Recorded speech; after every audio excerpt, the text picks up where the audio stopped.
If you don't have the Type to Siri option on your iPhone 17e, let me show you what you can do to try to solve this issue.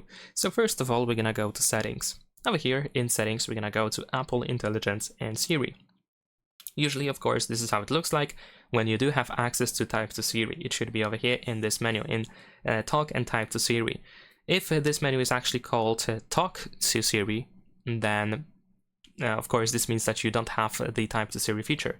So what you can do to solve this, two things. First of all, you might want to switch the language.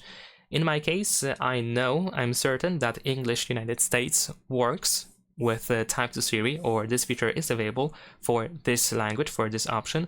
Previously, I had English United Kingdom selected, and I actually didn't have that option in here. So I guess this might be restricted to only very few selected languages.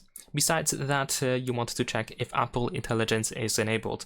There is a chance that when this option is off, the Type to Siri is simply not accessible, so you might need to turn it on. And that is pretty much it. Leave a like and subscribe.